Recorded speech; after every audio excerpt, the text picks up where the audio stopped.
Hello everyone, I'm Daniel. I am back with SuperFang99 for a bunch of reviews for the Innsmouth Conspiracy. The campaign has been repackaged. It is not quite out yet in the United States. I believe the release date is October 18th, so just a few weeks from now. But I've started playing this campaign on my channel, and we're going to kind of sync things up as best we can with the release of my solo Stella Clark video on Wednesday, and then later in the week we'll go over that scenario overall. But yeah, hi SuperVang99, how are you doing? Hello, it's I'm doing well. It's been a good time. I am also excited to watch your true solo run of Innsmouth. That does seem like a challenge. It So is.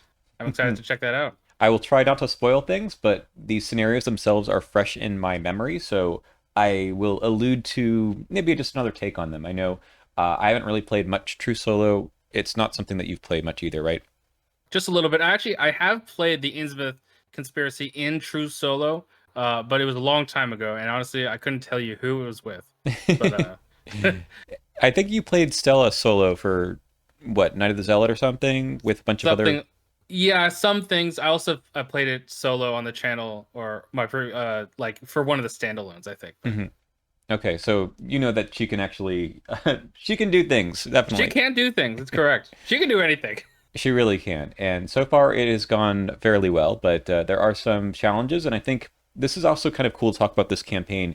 I was thinking about this earlier before we started recording, that it's the I believe it's the sixth campaign, is that right? Correct? If you don't Yes. count Night of the Zealot. Correct. And that's kind of the halfway point. We have with the Drowned City coming up soon. I believe that's the 10th one. So with the first five campaigns, there were a lot of things that we talked about that we kind of wish they'd changed. But I'm starting to feel a little bit with Dream Eaters, but more with Innsmouth that there's a little bit more of replayability, a little bit more balance, a little bit more of an interesting new experience too. So we'll talk about all that as we go through. But it is kind of neat to see how the game has evolved since the very first campaigns. Absolutely. Now, one thing to talk about in that vein is that this campaign has a couple of new mechanics, but honestly, not that many. I do feel like after Dream Eaters, which had a bunch of new ideas, especially with splitting it up into two mini campaigns, and Innsmouth feels a little bit more simple. Yes. There's a few new things that we'll talk about that make it different, but uh, I think it's a pretty good campaign for new players. Hmm. Interesting. I would say I would agree with that in the mechanics sense. I do think it also is fairly hard. So it'd be interesting. That's true. Difficulty is one thing we'll talk about, but I don't think there's a whole lot to have to read into the rules or anything. So one of the Right. things that is new-ish is this idea of keys, and these are little tokens you get in the box. A mechanic that they briefly touched on in the Circle Undone. It's just a token that you pick up if you remove all of the clues from a location. And there's some other ways to get them and put them on enemies and whatnot. But I think the fun part about this is, like in the Circle Undone, they do represent something in the story, even though they reuse these like different colored keys over and over again. It's really like I forget. We'll look at what they are in the first scenario, but they represent like objects in the real Yeah. world. And the campaign guide specifically tells you like this key in particular means this particular thing. So they do a lot Exactly. of flavorful things with it. Yeah, which is great. But just as a basic mechanic, it's pretty simple. And often people say, "Hey, why didn't they just like put this into I the do like revised the core?" keys. We should have it in all the campaigns, to be honest. Even if Yeah. it just comes back for like one scenario. And they actually use it again in the next campaign. Edge of the Earth has them in one scenario too. That's right. But you have to use the chaos tokens for the keys, just like in Circle Undone. So in this campaign, it's in I would say almost every scenario. I think it maybe just one that I'm thinking of that doesn't have it. Yeah, I honestly I couldn't. I know that horror and high gear does not have it. Yeah, That's and what I I don't think do it has remember it it does in not. Vanishing of Eleanor Harper either. So maybe just the Correct. two. All right, Yes. which actually those are the two scenarios that don't have another new mechanic, which is flooding. Correct. And this Yeah. is more tokens that come into play that mark something about the location's state. So either locations can be unflooded, no token, partially flooded, you use the token, and then the other side of the token is fully flooded. I imagine what happened during design is they were like, oh, we can use like a horror token to say that this location's flooding, but they wanted to have a like partially flooded and fully flooded, and you can't do that with just one token on one side. Hmm. So they had to come up with these two-sided tokens to add that state. It's a really cool mechanic, honestly. Hmm. One of the coolest parts about it is it's another way to mark time, I guess, in this scenario. So, Yep. uh, you know how doom on agendas accumulates and you have to go quickly in order to not doom out. The flooding mechanic does have other aspects to it, but for the most part, the more you wait, the locations will get flooded, and that means you better stay ahead of the rising tide. For sure. So I think that's a neat spin on it. We will very, very likely see this again in the next campaign, the Drowned City. I think it said so on the back of the campaign box that it includes flood tokens. Last thing, flashbacks. This is an interesting part of the campaign. I wouldn't necessarily say it's a huge mechanic, but the campaign guide often asks you to read something in the campaign guide based on something you did. And it's uncovering a little bit of the past. The Innsmouth Conspiracy story often is you're not sure what's going on, and you have a little bit of amnesia. So discovering things, progressing the story allows you to read what happened further back. Yeah, it's basically a kind of like a way to reward the players for specific things. A lot of the flashbacks you get are quote unquote optional, like you don't have to get them all. Um, but they're cool bits of story, and most of the time also reward you with specific things as well, like XP or other things. That's right. And I believe there's a total of it might be 15 or 16 flashbacks. I And believe it is 15. Yeah, that's another way to track like how well you're doing. Because I don't think the Innsmouth is super, super difficult if you're just going through and completing the campaign, but trying to get the flashbacks on the other hand, it's very very difficult. that's much more difficult. So Yes. I would say that's a new kind of mechanic of how to measure your progress. One more thing on this though is that the flashbacks also mean that some of the scenarios themselves take place in the past. Correct. And this is probably one of the more quote unquote controversial aspects of this campaign. It is a linear campaign. It's not like Dream Eaters where there's two separate campaigns going on. But in this one, as you say, particular scenarios happen like before all of the events of the previous scenario happen. You still, carry over your deck as well as your XP and things like that. But narratively, it's supposed to be that it is like a flashback. You're remembering or whatever, remembering the moments that led up until these moments. But importantly, there are sections in which, because it's flashing back, you're like quote unquote not allowed to spend XP because it wouldn't make sense for you to get stuff when you're going back in time, if that makes sense. I mean, it sort of makes sense, but not really when you think about it, because you still Yeah, have the stuff from the previous time you spent XP. correct. Yeah. So like in one sense it doesn't make sense. In another sense it does make sense. It's one of those things where I feel like a lot of people in the community have also come up with ways to like do things either in chronological order or in a way that like makes more sense. Like they have like a Star Wars viewing sequence, like in the same way that this Yeah, campaign might have one. So yeah. So there's two different spots in the campaign where you just cannot upgrade. It's between 3 and 4, I believe it is, and then between 6 and 7. I think those are the spots where you're not allowed to upgrade your deck. So the number of times you get to upgrade is less than usual. So with 8 scenarios, you usually could upgrade 7 times. So cards like Down the Rabbit Hole and Arcane arcane Research, research. yeah, get a little bit of a hit, which is honestly fine because those cards are great. Yeah. But I don't know, like my take on this is I like the narrative aspect. I think that's kind of cute. However, I like to play the game to upgrade my decks. Yeah. And also, it sometimes can lead to some ruling issues where it's like, what happens if I exiled cards? Am I allowed to add level 0 cards back in? Things like Mm, that. yeah. So that's always a question. There's often the designers have some cool idea that I feel like doesn't completely work with the system of the game, and you kind of have more questions than not. But for the most part, it's okay. I know I've tried it once where I just ignored this particular issue and I just spent Mm, XP. And yeah. I will say that the scenarios, at least in the one time I did this, the scenarios are balanced around you not having all the XP that you get every Mm, scenario. So it was like interesting. way too easy to play. I think scenario 4 it was. Yeah, I agree with that. That one seems a lot easier if you had the XP to spend for it, yeah, Hmm. for sure. Yeah, so yeah, I know some people just ignore it because they don't like this idea, but honestly, you can kind of crush the scenarios a little bit ahead of curve, and Yeah. that's just the part of the game is they do have to design around how good they think your decks are going to be at that point. Yep.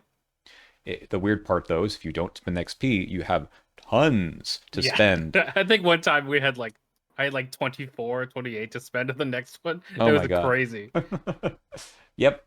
All right. Well, that is it for the new mechanics. Like I said, it's fairly simple. So, what we like to do for these is jump over to Tabletop Simulator and do a little bit of discussion of how the scenarios go. We'll talk about the Pit of Despair here and discussion of the encounter deck, especially for the first couple scenarios. There are new encounter cards that you've never seen before that will come back again and again later. So, let's go ahead and do that. Alrighty. Yeah, to start off our campaign, we are stuck in a pit.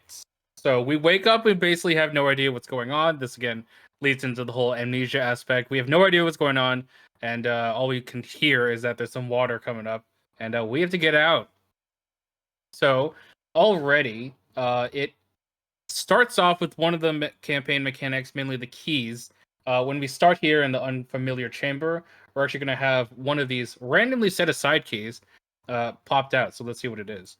Actually, yes, actually, we don't. Do we know? Wait, sorry. We do know what it is. That's right.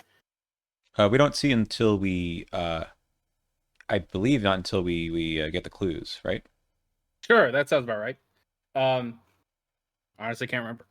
Um, as we go through, we're gonna be connected to these tidal tunnels, which are actually some locations that get reused a couple times in this campaign as well.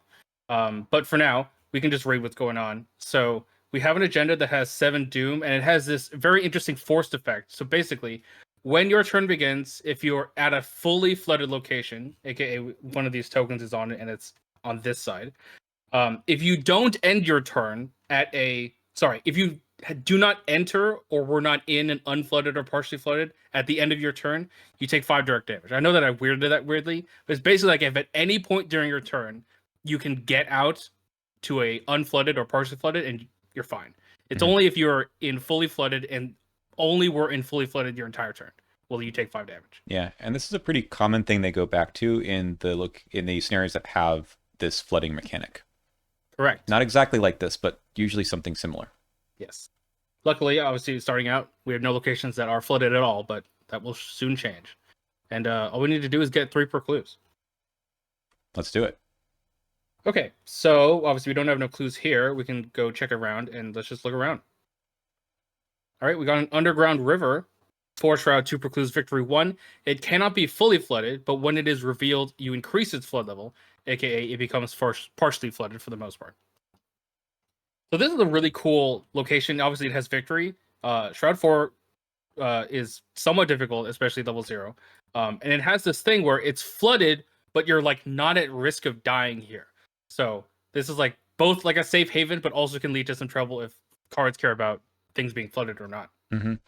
Yeah, like you said, this is an encounter set, these tidal tunnels that are reused quite often, and I think this is one of those interesting locations where you're very rarely do you need these clues Yeah, because you don't have keys on them. But yet, this is a 2 per location with a 4 shroud, which is kind of unusual in the game with the victory. So if you have time, you want to get these clues. sure. Alrighty. Well, we do have enough clues, or we can look at the other ones. What would you like to do? Let's look at the other ones. All right. Ooh, we have a bone-ridden pit. The 6 shroud, one per clues. For each key controlled by an investigator at bone-ridden pit, it gets -1 shroud. And if there are no clues, you can if there are no clues on it and you control the yellow key, you can read a flashback in the campaign guide. Ooh, let's see what So key that's we ended neat. up with at the Yeah. beginning. Oh, So it's the red key. and what is the That's red key? unfortunate. Let's see. The red key is a piece of amber in the shape of a fish's heart that whispers something alien to you when you hold it. Spooky. Mm. Um, and the yellow key, which is the one that we need for that other location, is a calcified piece of chitin in the shape of a tentacle. Interesting. Hmm.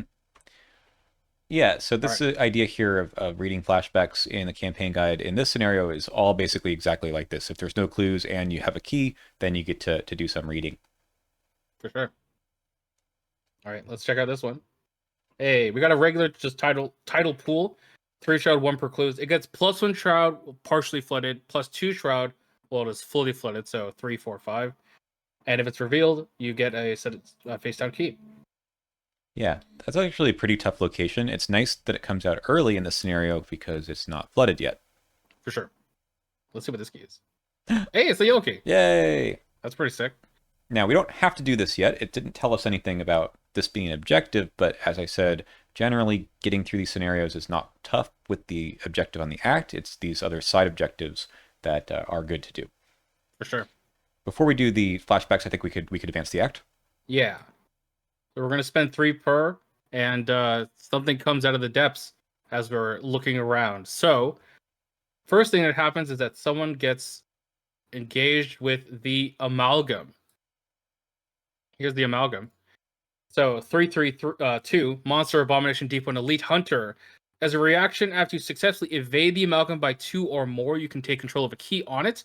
When it or after it engages you, if you control a key, you either have to place one of your keys on it or it attacks you. And when it's defeated, it gets placed in the depths, which is not the encounter discard pile. Yeah, just an out of play area. And it exactly. will hold on to the keys if you didn't get them from the amalgam. Correct. So obviously you might have a key at this point. So you might need to give it a key, or you can just let it attack you for 1 and 1, which isn't terrible, but it is a persistent threat that's going to keep coming back. Yep. All right, we also get some more encounter cards in the encounter deck. We have Blind Sense and From the Depths. So I'm going to, if you like, show them here. Yeah. But we can also look at them in the encounter deck review when we get there. So they both have to do with the amalgam, which makes sense with the, fact that it now just entered play. Correct. So for now, I'm just going to plop these up here. We'll look at them later. And we're going to get some more locations. So we get 3 more that were set aside, namely the more objectively focused ones. This one, that one, and that one. And then we're going to place them. So we put them on the below, to the left, and to the right of every revealed location. So in this case, it would just be all of these. And we would get some more locations. And I believe the next deck, correct, has ways to get more locations after that. So every time we reveal something, we'll have to put new tile deck locations as much as we can, and find a way out by resigning somehow. We have no idea how to do that. Yep. This is actually really cool, I think, of building your own map. It reminds me a bit of Carcosa. We talked about that really great scenario, the Pallid Mask, I believe. For sure. It's not quite as unconstrained as that is, because you always kind of start with the same formation of these 4 locations. But if we hadn't revealed all of them at the beginning, then we wouldn't have put as many into play right at the beginning of Act 2. So there are some interesting things you can do if there are clues in the right spots. It's not always going to work out like this, but right. We've got how many left then? Just 3 after we put all these out. So, theoretically we could put them, I think it might go like these 3 if we go this way or here first, I although guess. exactly. If we do this, we get another one over here. Yeah. All right, let's just pretend Oh, yeah, sorry, go ahead. One thing I should know, we have a flashback to read. We get to read a flashback for free. Ah, yes. As long as you can make it to Act 2, you do get a meeting with Thomas Dawson. Yes. Basically, we remember kind of the beginning or the concept or the inception of this entire kind of campaign going on, which is a meeting with Thomas Dawson. Something he was asking us about something. Honestly, I couldn't tell you what any of these flashbacks actually say. I've only read them ever once. This is where they lose contact with Eleanor Harper, so that's kind of what I think is going on. Yeah, that's right. Now right, of course. And that's why the first thing we do is we go to Innsmouth to try and find Eleanor Harper. So that makes sense. Yeah. So the Pit of Despair takes place after all the flashback ones. So I think it's actually after the 7th scenario in that case. Correct. Yeah. Yeah. So, okay. In fact, in the text, it says that you actually recognize someone inside of the amalgam. Correct. Won't tell you who it is, but anyway. Alrighty. Our new act, as we said, we have to go and find somewhere to resign. And otherwise, we're just looking around. So why don't we just continue to explore, I guess. Sure. Let's say we go here then to make things easy. It's an underwater cavern. 2 shroud, 1 precludes. As an action, you can move from underwater cavern to any flooded cave location. And after it is revealed, it is fully flooded, meaning that you don't want to start your turn and also end your turn here. Mm-hmm. So flooded means partially or fully flooded. Correct. So I could take a move action to move all the way there, for example. Mm-hmm. You could, which is really nice. So these just kind of randomly pop up. There's 2 of them, and yeah, the where they show up can change the way the scenario goes. For sure.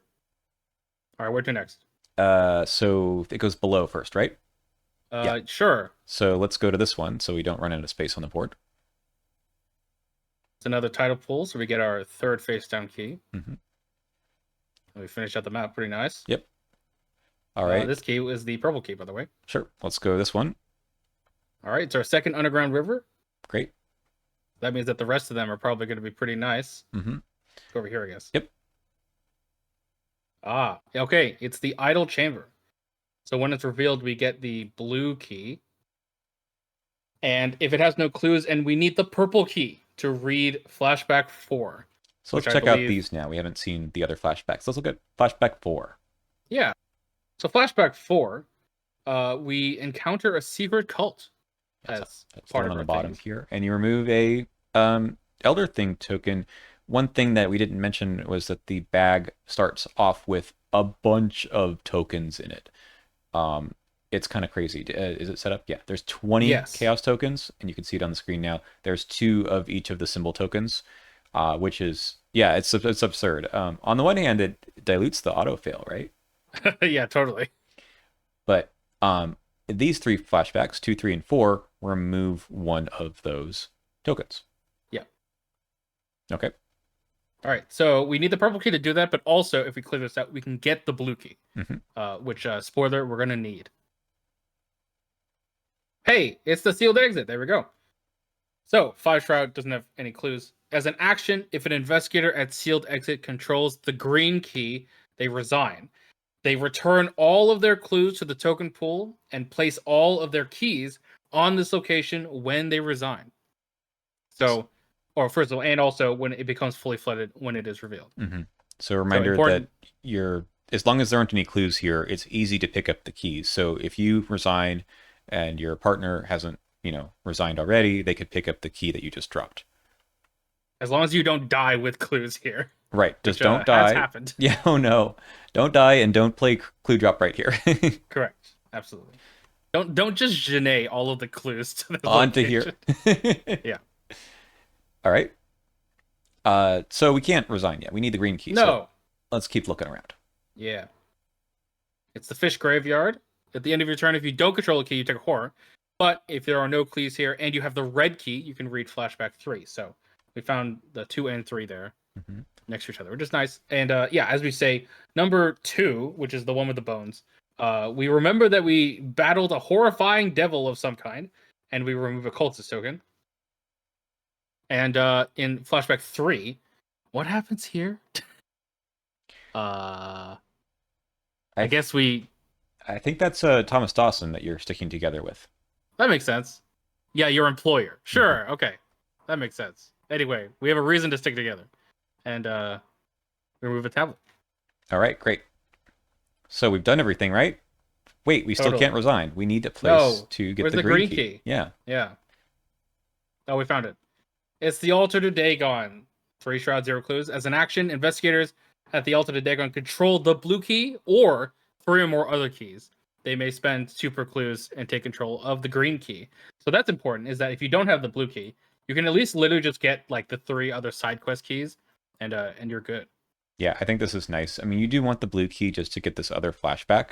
Yeah. But it's a good alternate way of getting through, especially with multiple players, like a 4-player. I think you can imagine that if you don't have the blue key, but maybe everyone you're with has 3 keys, then you can do this without the person who has the blue key running all the way over here. For sure. And we have one more location. Spoiler, it's just going to be this one. Yeah. So, honestly, I'll say this. I feel like this map was a little unfortunate, actually. How so? One thing is that finding this at the very end is a little bad. Hmm. Um, and there are no cheap ways to get to the exit from there. Sometimes you can finagle it where one of these locations might be next to the green, Right. the altar, and then therefore you could go straight to the sealed exit because it is a flooded cave. Um, That's but true.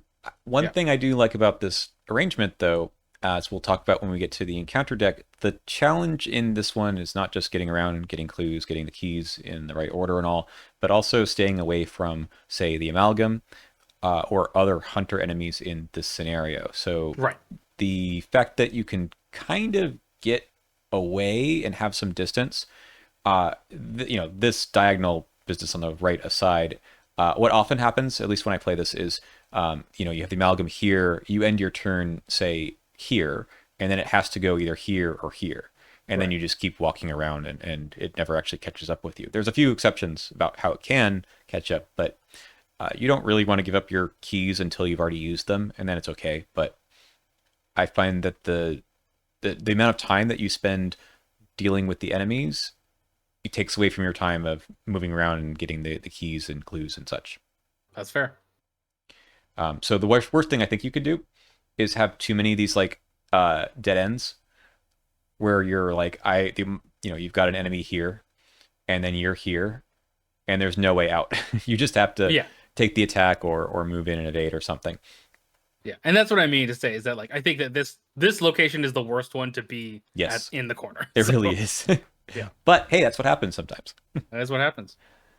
I guess Alrighty, that's it. It's a pretty simple scenario, but we didn't advance the agenda. So let's take a look at what happens when we do that. yeah. All right, so when we advance, the flood level rises. So we increase the flood level of each revealed location. Obviously, at this point, most likely we're only having a few of them revealed, but that does suck. So, for example, this one would go up and this one would go up, etc. Notably, these ones obviously can't go up because they can't be fully flooded, Mm-hmm. and these ones are already fully flooded. Um, but yeah.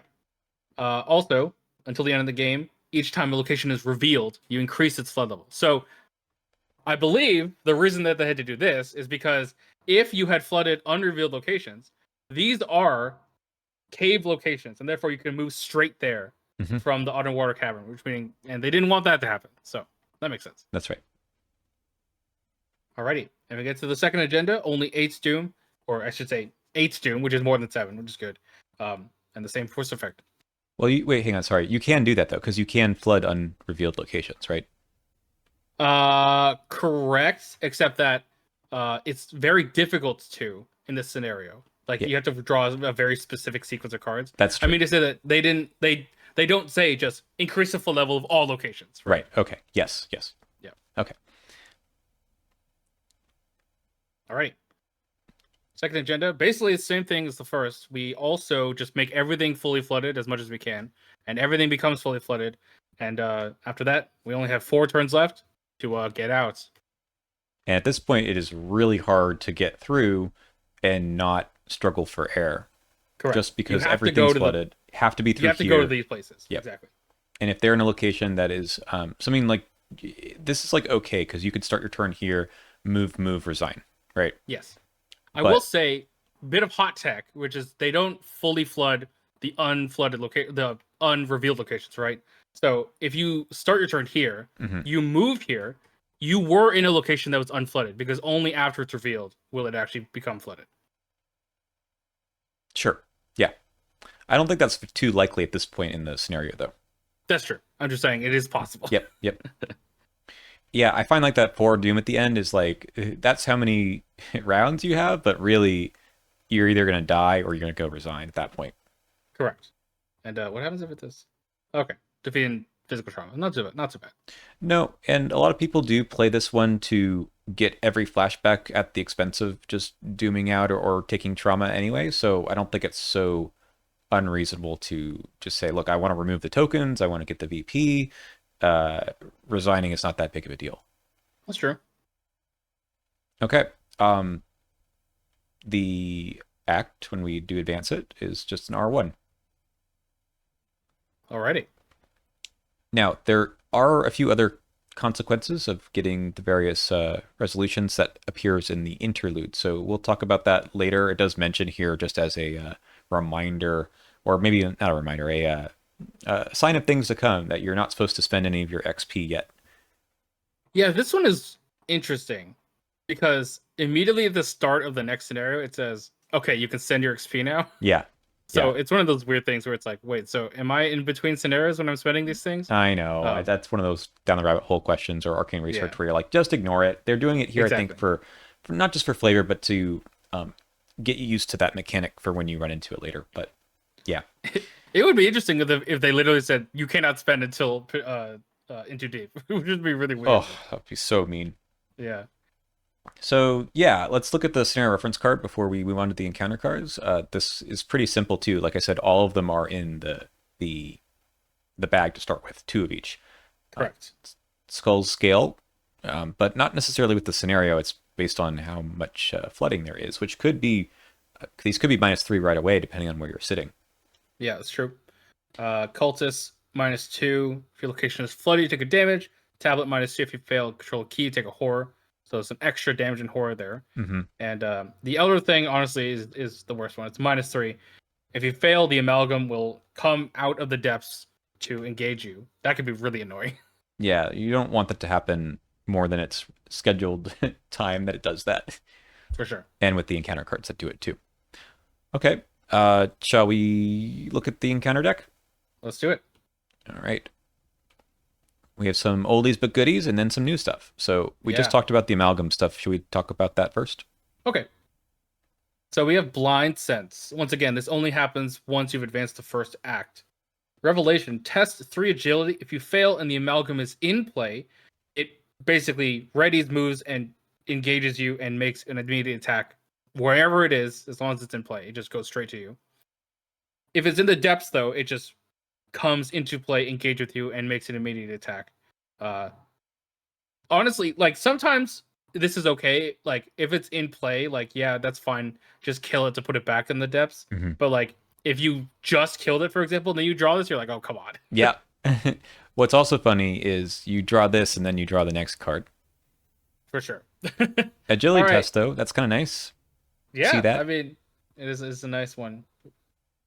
All right, we have from the depths. So if it's in the depths, you put it into play, engage with you. Otherwise, you put it in the depths, and it gains surge. So if it was in play, you actually get a reprieve, which is nice. Um, Unless you want the key that it just took from you. True. Yeah. That has happened to me where you draw a blind sense or whatever else it attacks you. You're like, okay, I'll give you my key. I don't care. I'm gonna get it back, and then it's gone. Yeah. See ya. There's So three of honestly, those, man. it's really good flavor. Like it does feel like sometimes it like comes, it just like swipes at you and then it like leaves. Hmm. I think it's cool. It's a good pair of encounter cards. Yeah, Okay, now the rest of these I believe show up in other scenarios. for sure. So they're all this line here is the new stuff. So Yep. we've got a bunch of deep ones, and that is another mechanic of this campaign that when you draw an enemy and it engages you, something bad happens. Yeah. We got the basic one here, the lurking deep one, 2/4. Prey, lowest agility, and after it engages you, take a damage. Once again, reiterating that if you draw this prey, doesn't matter, it engages you. Prey only matters if it was exhausted and tries to re-engage you, for example. Yeah, so don't. This is not the campaign to run taunt. Yeah, Jesus Christ. uh, but indeed, like evading enemies in this one is kind of dispreferred if you are just going to re-engage them again at the end of the round. So maybe don't do that. And this guy already having 4 agility means don't do that. Absolutely. There's 3 of them. Okay, then there's the big guy.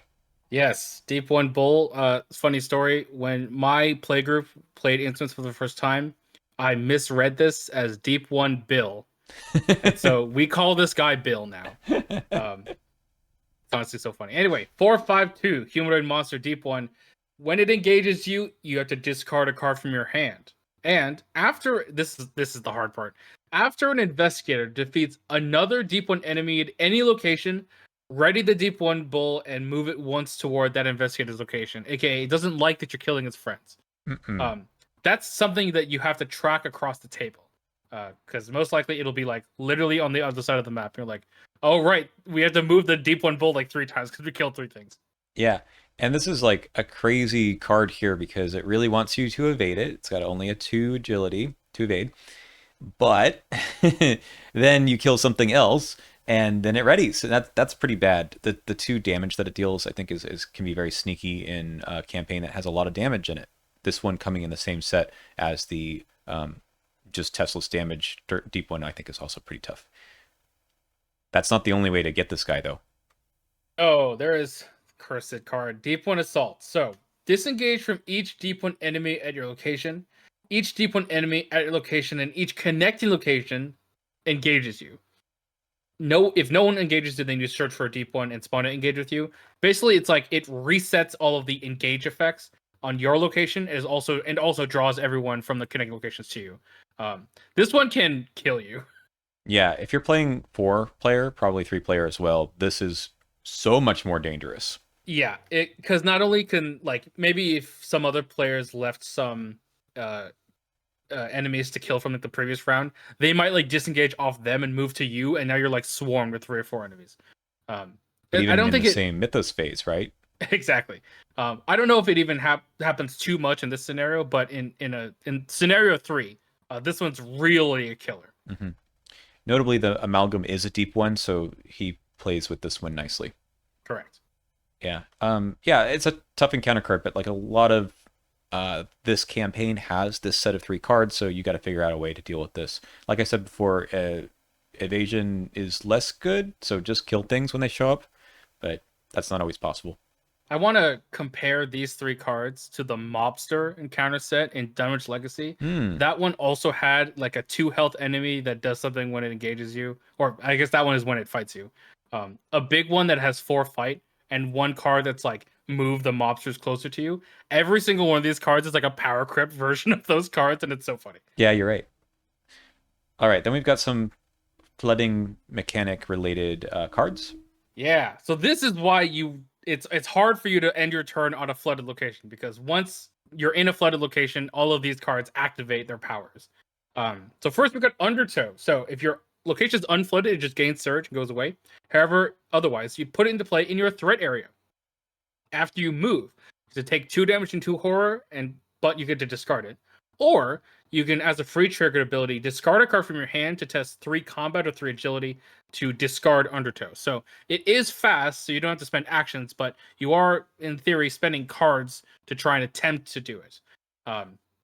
So that's interesting. Mm-hmm. Notably, it is a triggered ability, meaning that people at your location can activate the fast ability to discard cards from their hand to try it out if you're bad at combat and agility, for example. Yeah, exactly. That is nice. I think that makes this card pretty playable.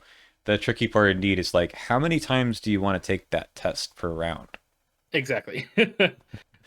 Maybe if you're Patrice Hathaway, you don't care. Yeah, that's true. And yeah, the deep one bull engaged you, discard a card, no big deal. Then you're like, oh, no, I'm not doing that for you anymore. What is George Barnaby's new ability? No one knows. Oh, if you discard a card, you place it face down beneath you or something, and that's your hand size, and you can commit cards from that. Yeah, this would work. You could do it. That's interesting. If you've got other ways to get cards back, I guess that's not bad. Yeah. I have no idea what his other shtick is, though, so correct. We'll see. Yeah. All right. We got Rising Tides. So increase the flood level of the nearest location that can have its flood level increased, and if nothing happens, you gain surge. The reason that it's worded that way is in case your location is already fully flooded, or if you're at a location that can't get fully flooded, for example, and it's already partially flooded. Mm-hmm. Effectively, something is going to raise or just gain surge. Yep. No freebies here. Correct. This is a way for an unrevealed location to get flooded, though. Yeah. Anyway, it's not a bad card. I think it's just necessary to make the mechanic a little bit less predictable. Yeah, for sure. All right, Riptide. So if it's unflooded, gain surge. Otherwise, you test 3 agility, 4 instead of it's fully flooded.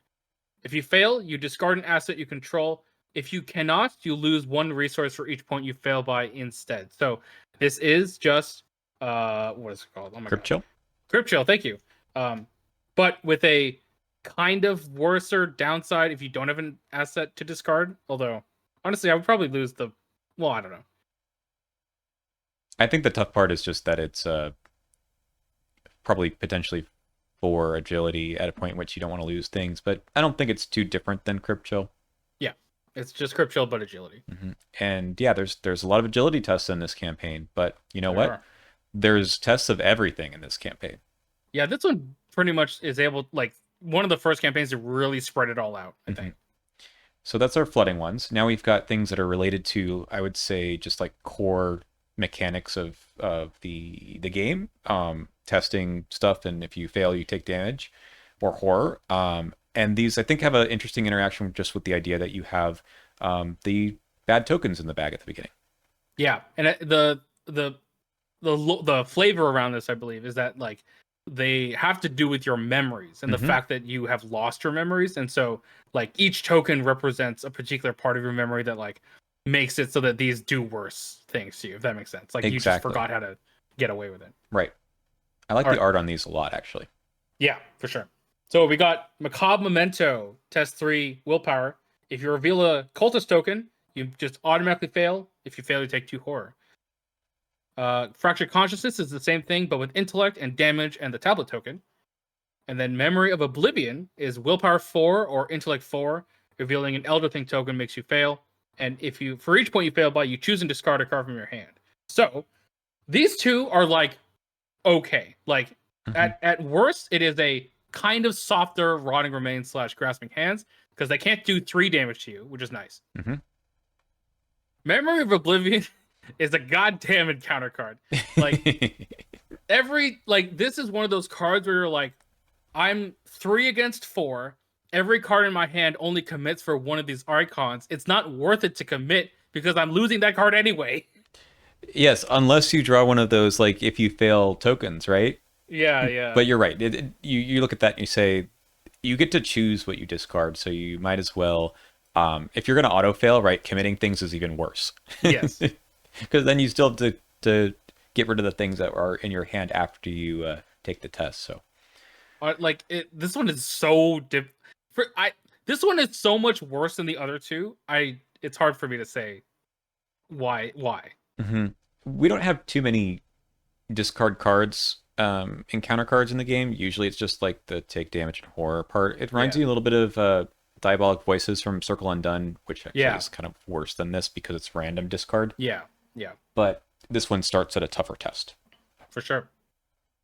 Anyway, yeah, these show up, I think, at least 2 more times in the campaign, and in the first scenario, they are haymakers, I think.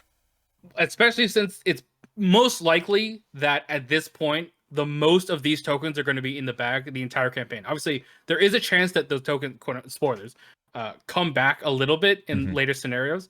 But like at the level 0, like this is where most likely the most of these tokens that can cause you to automatically fail are going to be in the bag. That's right. So, I mean, it's not unlikely that you have a little bit of a combo where you're discarding cards to, either the Deep One Bull or the Undertow, and then you draw this, and you're like, I have nothing left. And part of this campaign is discarding cards, and part of it is taking some chunk of horror and damage. So you better bring something to deal with that. Yep. Oh, all right. These are core set cards, but they are on theme. Yes, they are. So we have the Servants of what? Cthulhu? Is that right? Agents of Cthulhu. Agents of Cthulhu. That's right. Hey, we got them early. I wonder if these two are going to come back for Drowned City. For sure. So we got the Dreams of Rillier, which is a thing that goes in your threat area. It gives you -1 willpower and -1 sanity. And as an action, you could test 3 willpower to discard it. I always hated this card because it gives you -1 willpower for the thing you need to test to get rid of it. Yep, it's there forever. So annoying. Yep.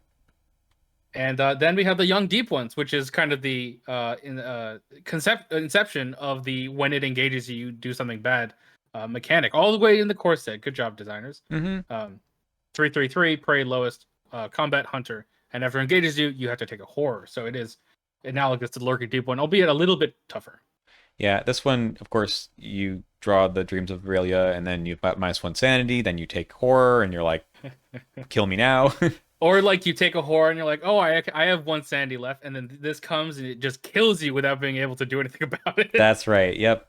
There's Like a you lot of can't. campaigns that have this, right? The Curse of Yig has that too for health. Yeah, that one, the Curse of Yig in particular killed me, even though I had deny existence in my hand because I'm like, you Yeah, can't deny that. can't deny that. The Young Deep one, I do think you can evade this guy. It's got Hunter, but you can probably stay ahead of him. I think with 3 health, um, I'm not too inclined to try to kill it. Yeah, unless you have like a reliable way to deal 3 damage at level 0, which is Hmm. like possible, but it's much more difficult. It is kind of incentivized to try and evade it away.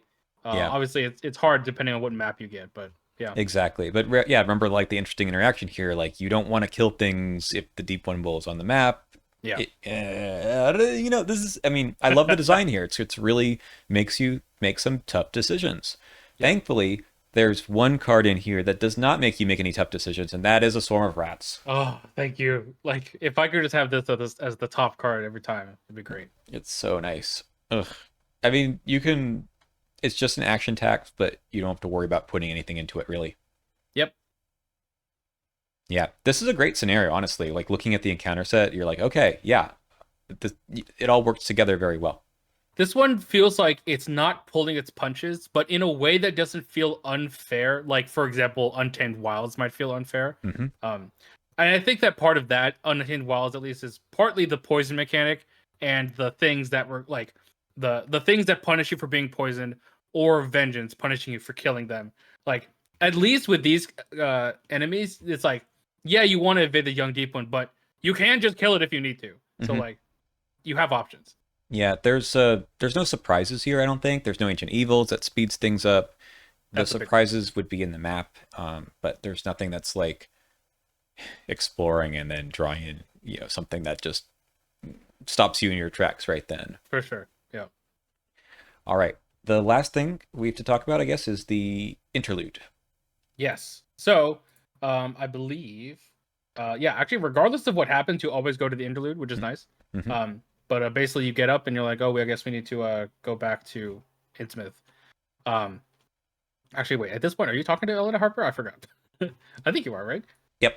Yeah, yeah, that's right. So she's gonna tell you what to do, and every every flashback that we got in the previous scenario, with one exception, no, actually all of them, All of them. um, Mm-hmm. will give you an additional experience. So you're meeting with Tom Dawson, the battle and the decision, as well as the encounter with the secret cults, and then we are pulled into a flashback that had happened 5 weeks earlier, back in the town of Innsmouth, where this all started. Yep. So if you do everything, clear everything, then you should get 6 experience points, which is not a huge number for the first scenario of a campaign, especially one that is a little bit tough. But it starts to pick up some steam after a few scenarios. For sure. And it's not easy to do all these things. I think if you can get 2 out of 3 flashbacks and at least one of those what are they called, the underground rivers, then I think you're doing okay. But it's probably worth your time to stretch and do a little bit more than that too. Yeah, I will say I think it's actually fairly difficult, especially if you're not like a dedicated clover or like a clover that can obtain very high reliable intellect values. Hmm. That I honestly just go with the flashbacks for like the reliable XP, and then like maybe I can do the underground river, but it's pretty hard, especially like I think especially in 4 player, like getting 8 clues off of here can be pretty tough. Yeah, I find that in 1 or 2, it's easier to move through a location, get a couple clues, and then leave. Yeah, But in 4 player, it really means that you are sitting there for at least a round. yep. That's hard to do in this kind of scenario. Yeah. All right. Next thing we're gonna do is talk about the overall scenario with some of our ratings, and we'll do that.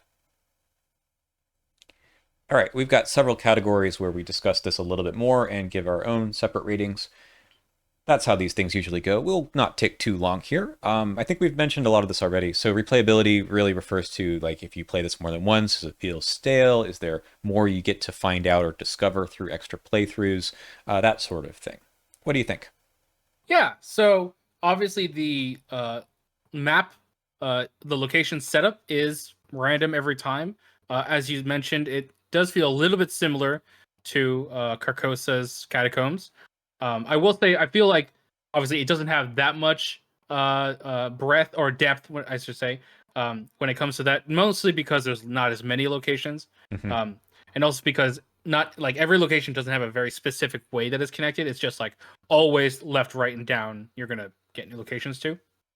So there is not too much variety in that sense, but there's also like which keys come out of the bag at certain points, where they are and where their associated flashback points are on the map, and definitely add some variability in the ease or difficulty of getting those flashbacks. And I Um, do like that any scenario that forces you to adapt to what the scenario is doing, rather than there just being an obvious, we go this direction every time, right? That is the Correct. correct direction to move. Like that's not exactly the case here. Even though you Yeah, can manipulate the map a little bit, not enough to make it so you can only do the same thing every time. like the way that I think about this kind of scenario where the keys to the objectives are randomized over the map is, and pardon for my controversial take, but that is what Undimensioned and Unseen and the Boundary Beyond, no, the one from Circle and Done, um, Wages of Sin, yeah. Wages of Sin. That's what those are, right? Those are the objectives, and the keys are randomized for the most part. You don't know where they are. Find them and match them together. This is a way to do it where it's like it's just a key. All you need to do is get the clues off, and there's also not a bajillion things going on in the scenario that are trying to pressure you to not do that.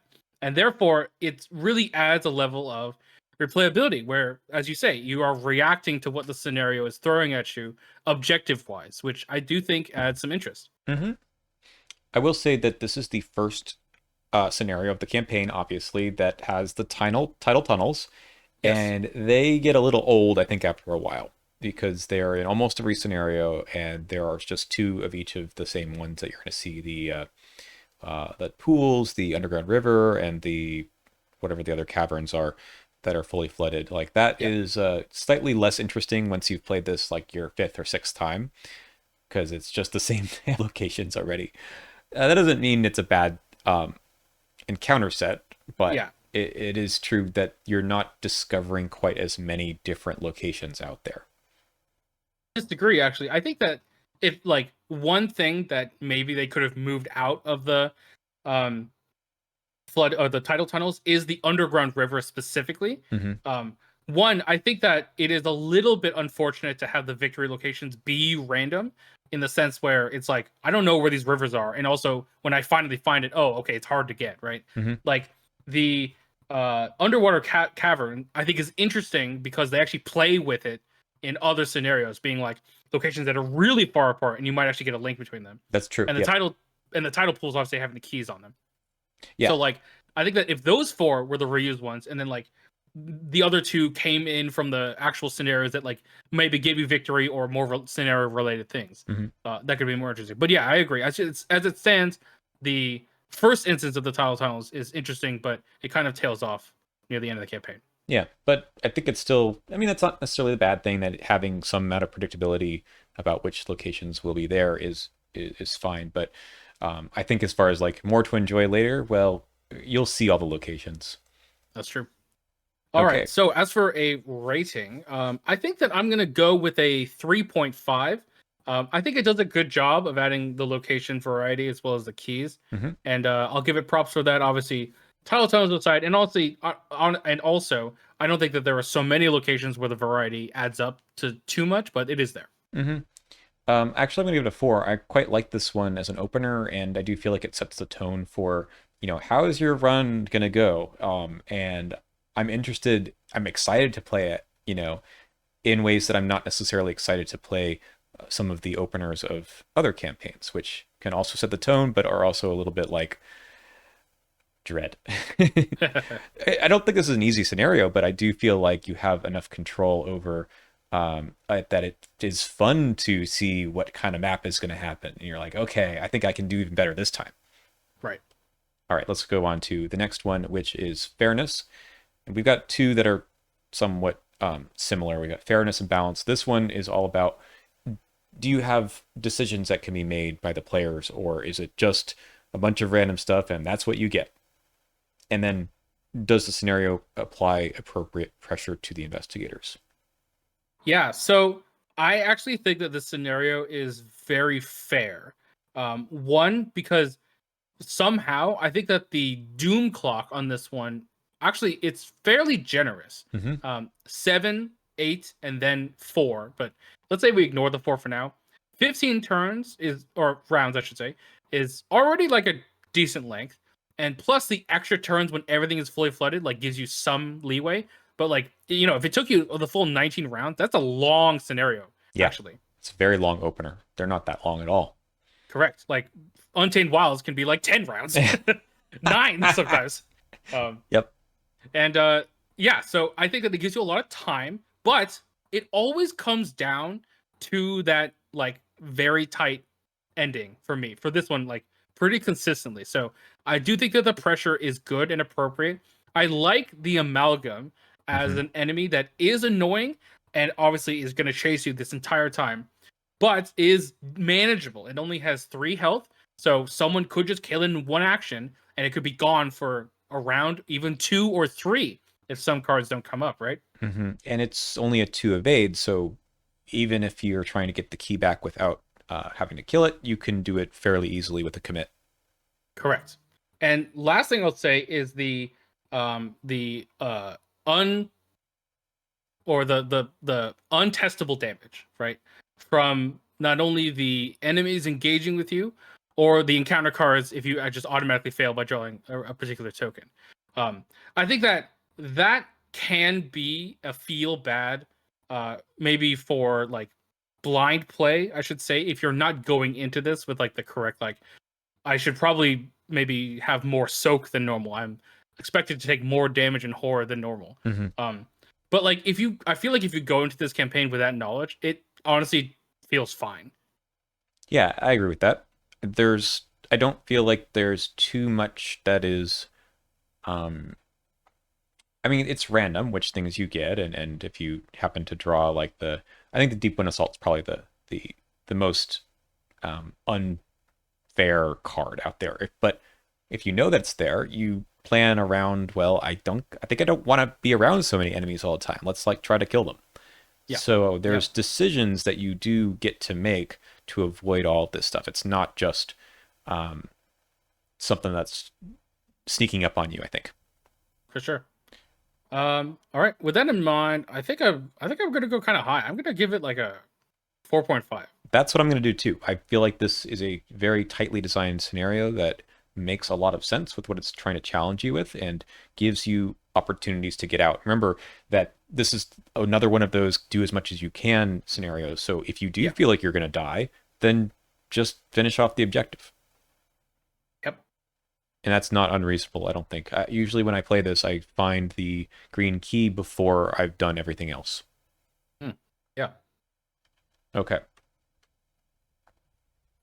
Now the question is, does it ask anything unusual of you as a team of investigators? And is there multiple ways of getting the objective completed?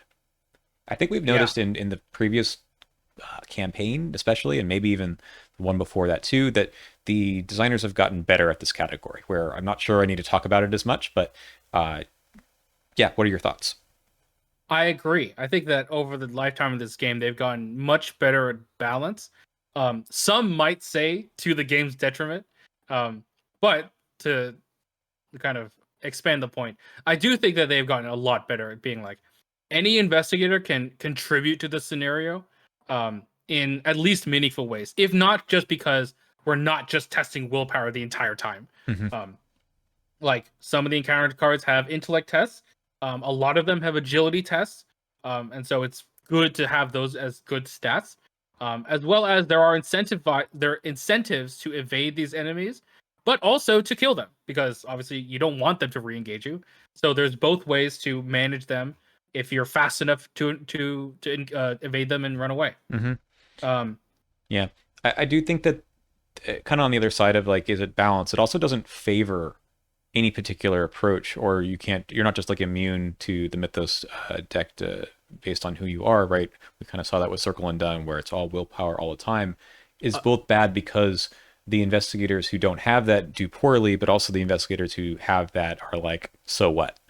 Unless you're Luke Oh, Robinson well, and you can just never be in a flooded location if you yeah. want. He can, Honestly, yeah, big maps here. I mean, yeah. honestly, I think Luke Robinson in literally almost half of these scenarios absolutely breaks them. Yeah, the challenge just is totally gone in when you can just go to the location that you're Yeah, supposed to go to. and just to mention it, we'll get to it, but he can actually break the scenario 5. Um, Yep. yeah, so that's a fun one.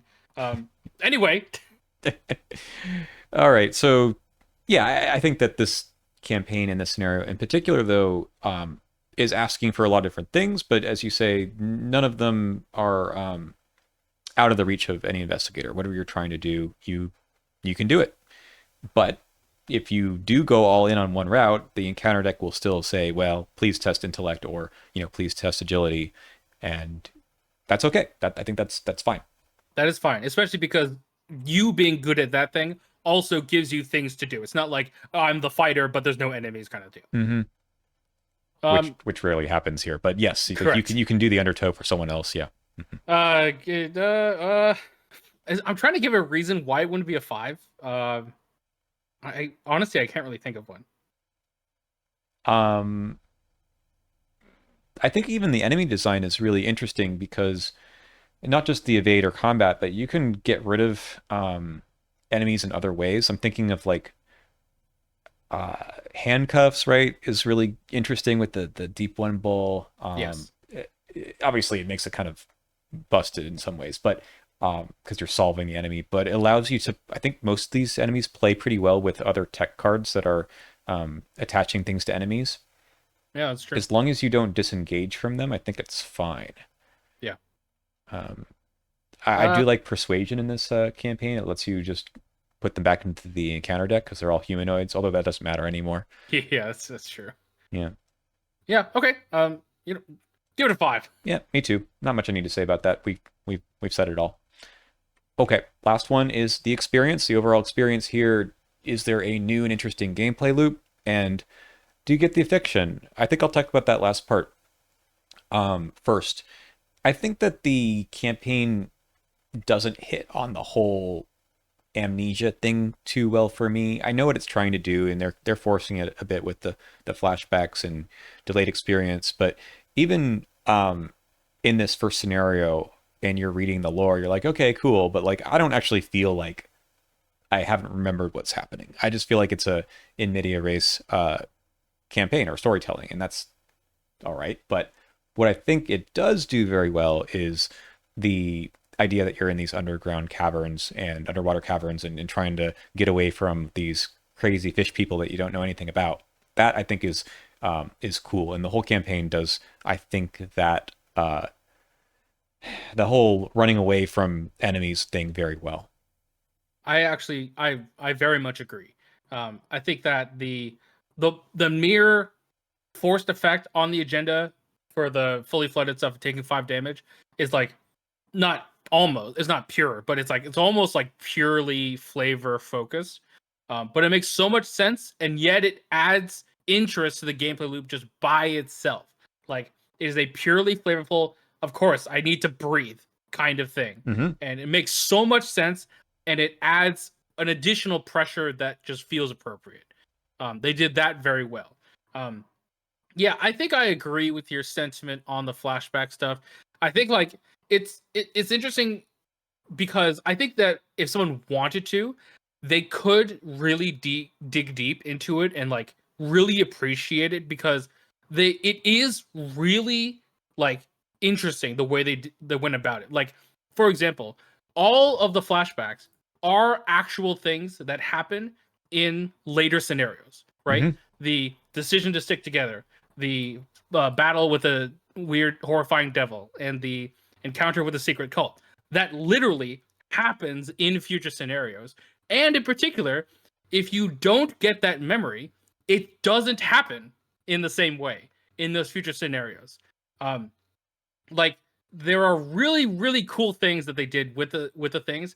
I think what hurts it is that a lot of people don't actually pay attention to why those future things don't happen Hmm. if you don't get the memory recovered, That's right? right. Yeah. And you're like on your on a blind playthrough, especially, you're like, yeah, okay, I'm just supposed to fight the Terror of Devil Reef now, right? But like, that's not. It didn't have to happen that way, right? You didn't like it. You know what I mean? Like, Yep. That's true. um, So if you don't do the same things on a second playthrough, you won't notice that. correct. So Um, here's my suggestion if they do something like this in the future. What I would love to see, again, mechanically, this is what makes the game so strong is when they do things that marry the theme and the mechanics of the games, like you said, with the flooding and the trying to breathe. I would love for you to have gotten some weird random player cards in your deck at the beginning of the scenario, and you're like, what are these things? I didn't put them here. I don't remember this. And yeah, then a more tangible thing instead of just a mark in your campaign log, for right. sure. And then you start to maybe figure out what these things are that are actually in your face. I mean, so there are some idols and things that you get later that sort of are like this, but because in this scenario, which is supposed to take place basically towards the end, um, you just have level 0 decks. I Yeah, don't think it matches quite the way that it could. yeah, Now they do have some story explanation as to why some things that you get later you don't have now, but you know, uh, I think it would be much more cool to establish the amnesia theme if you were forced to like add some stuff to your deck that the campaign gives you and you don't even know what they are. yeah. I can see that. And so essentially, I think my opinion is that like I agree that the execution wasn't as good as it could have been, but I really appreciate and respect the attempt Mm-hmm. to try and tell this kind of amnesia story, because I really like the notion of these, like, you know, you only, this thing only happens because you remember it, kind of thing. um Really adds to that flashback element. um so anyway, I think that's my opinion with that. As for the experience on on the scenario in particular, I think I'll give it like a 4, just to kind of sum total all of my thoughts on that. Mm-hmm. Uh, I mean, we don't agree with each other on everything, but I think we agree on this one pretty well. This is also a 4 for me. I like the gameplay loop. I like the keys. I think they make a lot of sense for um, the whole campaign, but the fact that they tell you what these things actually are makes it kind of fun. And Yeah, again, I do feel like it plays differently than other scenarios we've seen before, especially with a big map. I mean, this is not maybe is this the biggest map they've had on an intro scenario? maybe. Although Untamed Wilds can get a little big too. True, and like Untamed Wilds, you start small. Yes. I think the fact that you definitely go back around in circles in this one is also neat. So, Yeah. all right. Well, I guess that's about it. I do have a new closing slide now because I have people giving me money for some reason. Um, anyway, so thank you all for watching, and we're gonna come back next week with a review of The Vanishing of Eleanor Harper, which starts right after this one. We mentioned a little bit about the XP spending. It's actually the beginning of that one where you're told to spend the XP. So we'll talk about that a bit during that one. Other than that, thanks for being here, supporting the channel, and we'll see you next week. Bye.